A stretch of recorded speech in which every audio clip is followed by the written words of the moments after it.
Good morning, Facebook friends. Helen Archontou here, CEO of the YWCA of Northern New Jersey. My pronouns are she, her, hers, and I'm so happy to have some time with you today on this Tuesday. Many of us were off yesterday, so it feels a little bit possibly like a Monday for some people, but it's definitely a good day to get energized and a wonderful day to get energized about voting. We're here today to talk about a new program that we'll be offering as part of our Girls Empowerment Series. And it will be kicking off shortly. It's a partnership with one of our favorites, the League of Women Voters, and it's called Energizing Young Voters, and it's for girls ages 15 to 18. And we're so excited about this partnership and so excited about this topic. It is at the core of both of our missions as organizations. So it's wonderful to be able to join forces and bring this to the young women in our community. We know that it's so important to get educated on the voting process. And young women should not only be aware of candidates who are running, but also how those candidates and their platforms impact their lives. Young women are drivers of social progress and of change. And girls, we know as they grow older, their specific needs will evolve around issues like pay equity, paid family leave, a higher minimum wage, universal pre-K, lower college costs, more affordable health care, broadly accessible reproductive rights. These are all issues that will likely impact their lives at some point as they get older. So we find that it's so important to educate them on the voting process so that they understand their power for sure. And with that, I would like to welcome our guest today, who is Patricia Supplee. She is going to talk with us about a variety of topics around voting and around this 3-session workshop series that we will be starting on March 3rd, March 10th, and March 17th at 6:30 p.m. And we will be hosting, as I said, for the young women in our community via Zoom. We'll be staying virtual for this, which really is great because we know how busy our young women are, and they will be able to access it easily wherever they are. And before we jump into the conversation, let me tell you a little bit more about Pat. She is the founder of Energizing Young Voters and the education director of the League of Women Voters of Southern Monmouth County. Previously a Fulbright specialist and English language specialist, she served as a consultant for the Department of State in conjunction with Georgetown University. She is a retired educator who has taught nationally and internationally at preschool, elementary, secondary, and the university level. Dr. Supplee has held administrative positions, including curriculum supervisor, principal, and chief school administrator. Her areas of specialization include curriculum evaluation and development, professional development, training for educators, and education of the gifted. We are so happy to have you with us this morning. Welcome, Pat. Thank you so much. That's when you read off that thing, it makes me feel like my life has been very, very full and very exciting. Well, it has been full, and it's clear how many people you've impacted based on all that you've done there. And it's wonderful to see that the impact keeps going with such an important program like this that you've spearheaded. So thank you for all that you've done to really be a leader in this work for sure. So, thank you. I know that when I meet young people, and it's actually funny enough, I actually have this conversation a lot with older people too, is, why would we want to educate people, young people at this age group about voting? Because they can't vote yet. It seems to be the mentality sometimes that people adopt around, why start these conversations so young? Can you talk to us a little bit about why it's so important for, at this age to understand voting rights and voting? Absolutely. We have a pin that we give younger students when we go into schools that says, "I can't vote, but you can." And the purpose of that pin is to get people to begin talking, because young people, if they know about voting and voting rights, can often convince older people who don't think it's important to begin by registering and then actually getting out to vote. And we've found that young people are very influential. If you think back to the time when everybody smoked, the thing that made the biggest change was young people pressuring older people to change their smoking habits in order to maintain their health. So young people can do it. The comment that our league uses often is, your vote is your voice. And even young people can have a voice, because if they learn now the skills that are important to becoming an educated, lifelong voter, they will have an influence on their world. The world that is to come is not one that you and I will be living in very long, but they will be living in it for a very long time. So decisions that are made today will really make a difference for them. Yes. In America, many people don't understand that we don't vote on every single thing that happens in the world. We have to depend on the people that we elect for positions in our government at every level, school board, all the way up to the national level. We have to depend on them to make the decisions that we think are the right decisions. So we need to be aware of who those people are, how they get elected, how we can influence them. But your vote is the most important way to do that. So. Well, it's so interesting to hear you talk about how our youth really have, impacted some of the biggest, campaigns and decisions. Because again, sometimes people would think because of their age that they are powerless, but clearly, clearly your motto of your vote is your voice, really does show the power. And I know that I have met many young people over the course of my work, with the YW. And they are out there definitely making change, even though they can't get into the voting booths just yet. But they are out there helping get people to the voting booths for sure. So I think it's so important, which is why we were so excited at the opportunity to partner with all of you on this important topic.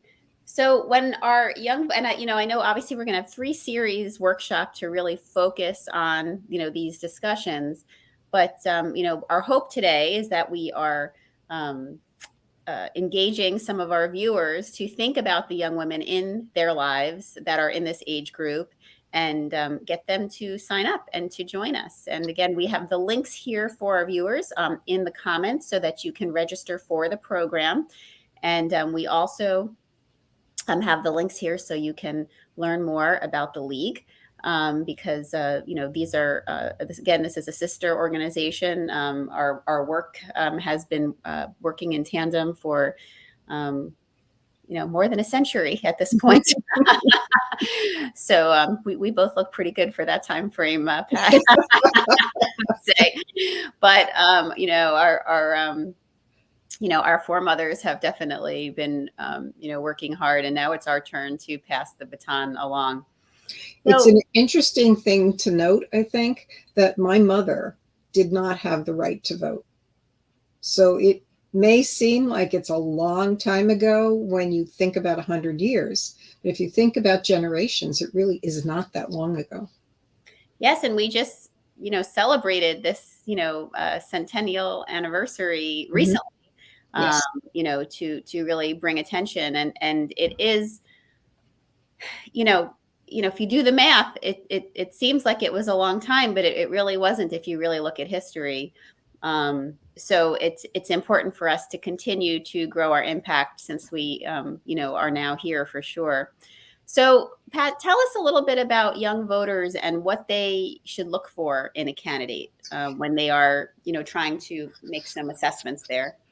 Before I jump into that, one of the things that I think might be of interest to the audience is that the first session, we are going to talk about the timeline of history. We're not going to talk about it. They're going to be a part of the timeline of history. They are going to have avatars, and they'll find out when their avatar got the right to vote. It's really fun. And then they'll find out who actually votes today. so that they know who to target when they're talking to them about it. But to get on to your question about what should they look for in a candidate, there are many, many different leadership qualities that people have. Every leader is not the same.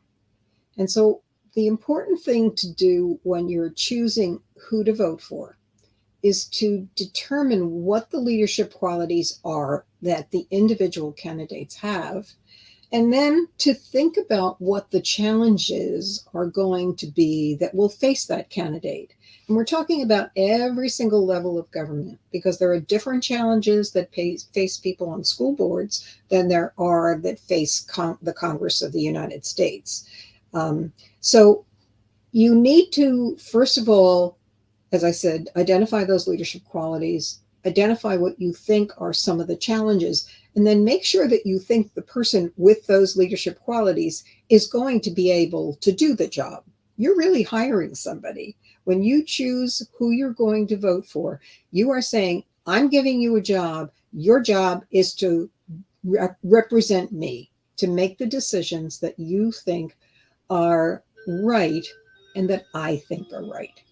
And you have the ability to influence that when the third session comes along and we talk about and involve you in activities that will help you see how you can influence that. When we talk about choosing people, the second evening that we're together, we're going to do an experience called Vote by Design, where you will have the actual opportunity. And this is for the adults as well as the young people to actually experience how to make that decision, so that you're making the decision for yourself, not the decision that somebody else in your family would make, and not the decision that your friends would make. You want someone to really represent you personally. Yeah, I love that mindset of thinking about that you're hiring somebody when you're putting them in office. You know, I teach at Montclair State as a adjunct professor for years, and I always tell my students when I'm talking to them about, you know, the importance of voting. You know, it's always a conversation. I say that, you know, you really have to think about your values and make sure that whoever you're putting in office is really reflecting those values. And then after, even if the person that you don't put in office, you know, ends up, you know, that you vote for doesn't end up in office, whoever is there still has to represent your values. And so it's important to keep communicating to them. So it's such a good model to be thinking about it as, you know, hiring them and putting them, you know, into office. You know, really being able to inform their tenure, you know, and you know, stay in touch with them for sure. Right. The other thing is that sometimes people think they have to have the perfect person in order to go out and vote for them, but that doesn't really happen. You never have a perfect candidate for a job. What you're looking for is the best person to fill the job that's needed. And so you're not choosing your Valentine, you're choosing an elected official. Yes, yes, yes. So, you know, if, you know, we're trying to get our, you know, young women thinking about registering to vote, you know, what do they have to be thinking about, you know, in that realm, you know, just to kind of have their minds there? Well, New Jersey makes it very easy, unlike many other states. In New Jersey, if you get your driver's license when you turn 17, you are automatically registered unless you say, I don't want to be a registered voter. So people generally agree that they're going to register. And then the trick becomes, how do you get every registered voter out to vote? The other thing that the girls can keep in mind is that there may be people in their households or people in their religious organizations or in other community organizations that they're in that aren't registered to vote, but really don't know how to do that, because things get complicated if you're not really comfortable with computers, for example. Today in New Jersey, everything is online. You can actually register online, and that's pretty new. The kids, the young people, are much more comfortable with that. And so they can help somebody who wouldn't be as comfortable actually register online and vote. And you could get the forms. There's a website called New Jersey Votes. You can get the forms there. And you can also get the forms in multiple languages. And I think that's important for people to know. And that's one of the newer changes that were made to the voting nationally. There was a law passed that said the registration forms needed to be available in multiple languages so that people whose first language was not English would have the equal opportunity to get to vote. So young people can help older people do that.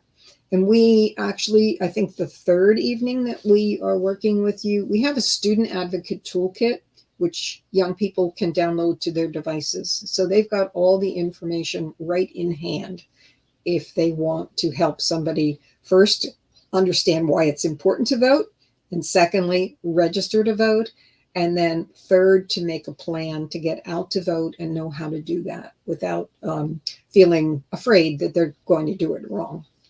Yeah, I remember, and I can't remember the statistic at this moment, but over the last, especially the last presidential election, and then, some of the cycles prior, the number of young people that were actively involved in helping increase voter registration numbers was astounding.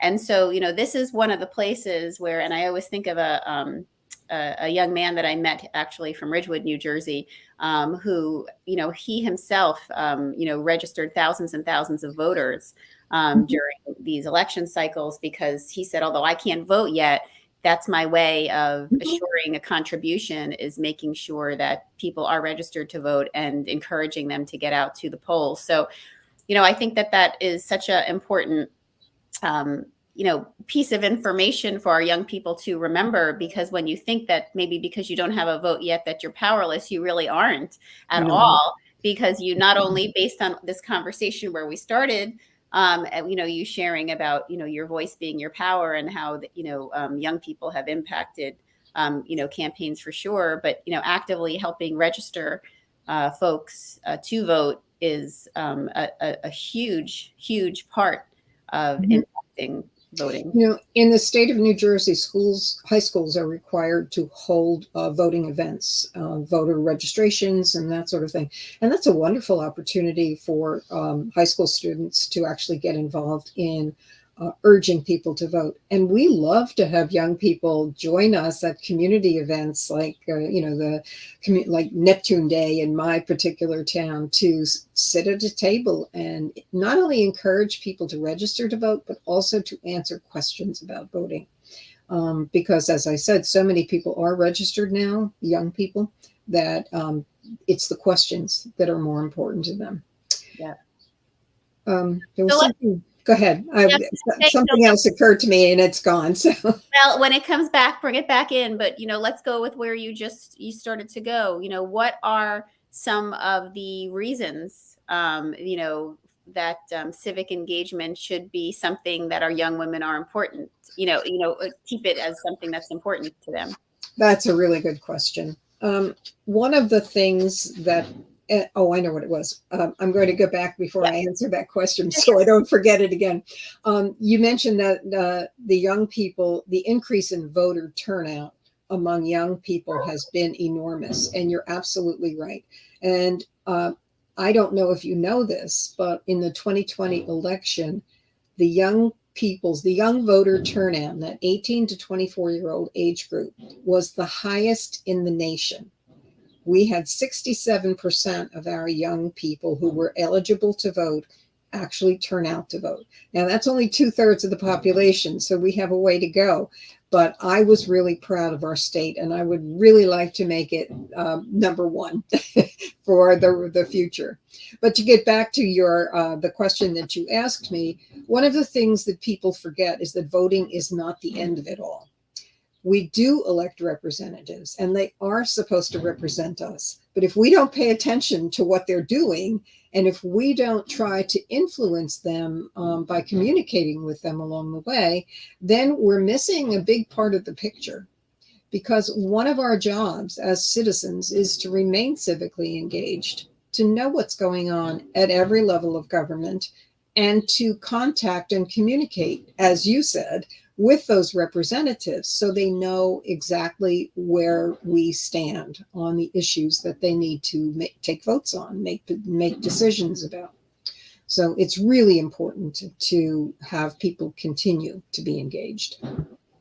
So again, for our viewers, I just want to make sure that you are kind of keeping this in your mind. So when you think about the young women in your life, that you tap on their shoulders, share the link with them, and encourage them to join us starting on, I don't want to say, we said March 3rd. March 3rd. Starting on March 3rd for this 3-session workshop, March 3rd, March 10th, and March 17th. Again, we'll be coming together. We've got, Pat, we've got, our representative from the YW, we've got some student leaders to work with the young people and, educate them on, all aspects of voter engagement. And it's, presented in a way that, isn't, is engaging and fun and educational, all wrapped up into one, thanks to the wonderful efforts on behalf of the league creating this program, and we're so excited to be offering it. Again, the link is here in the comments, and we encourage you to share the link and share this opportunity with the young women in your life for sure. So, I would be remiss before we left each other with not just talking about the league itself. Obviously, as I said, we our organizations have been working in tandem for a very long time, predating both of us. And, it's our missions are so very linked for sure. And, there's a league, wherever you are listening to this, there's a league for you. Can you share a little bit about the league and why it's important for girls and women, of all ages and stages in life to stay connected to the work that the league is doing?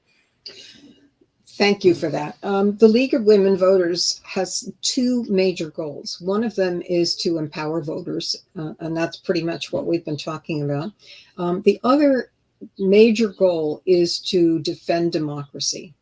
And that is the portion of the league where we actually take positions on things and we work to try to bring about the change that we've just been talking about.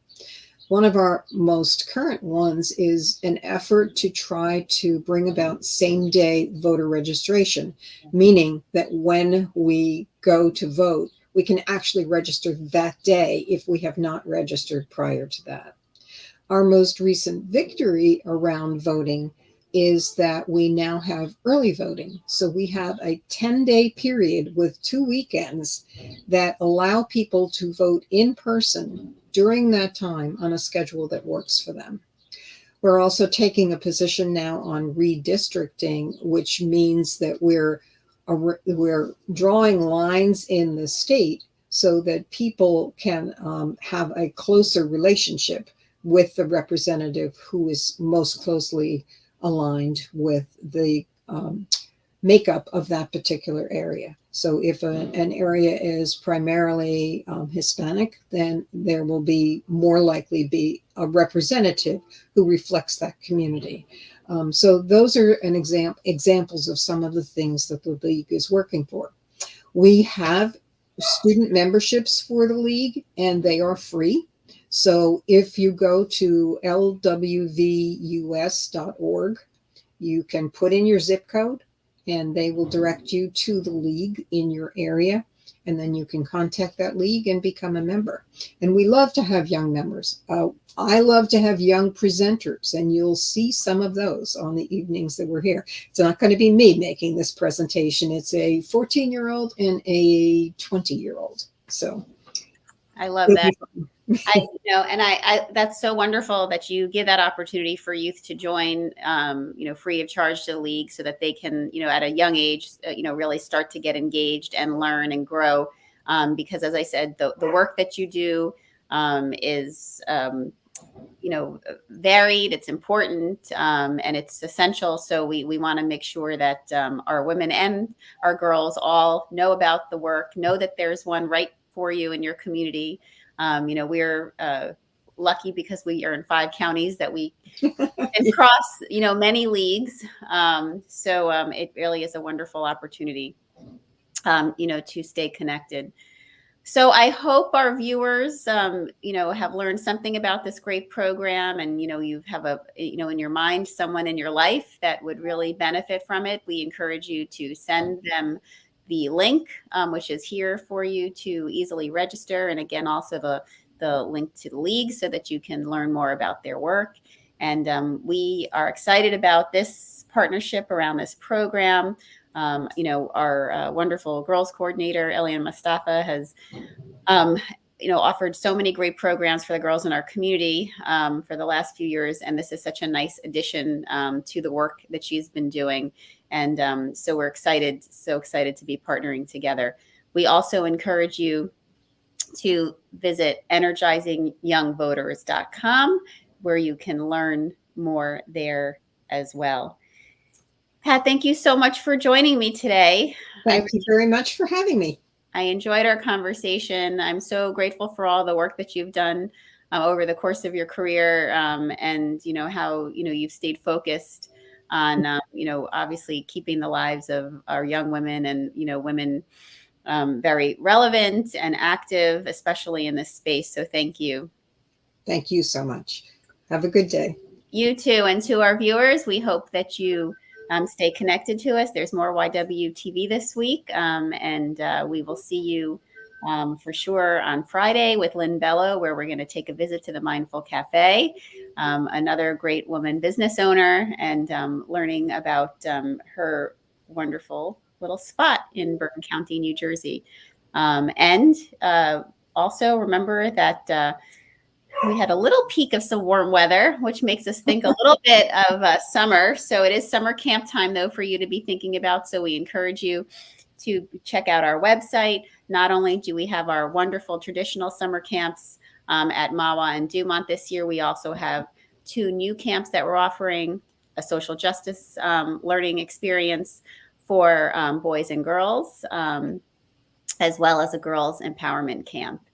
So we hope the information for both of those are in the links, and so many other great conversations and programs that we have for you. Take a visit to our new website, and everything is there for you, including our Women's Leadership Conference that is coming over the course of March with Women's History Month, some great support groups through our sexual violence program that are free of charge, with some new offerings for our LGBTQ plus community, some coffee houses for survivors, and also some great senior programs with Healthy Mind, Healthy Life mindset for you too. All free. Go to our website, register, and join us for something. No matter what age and stage of your life, there's something for you at the YW.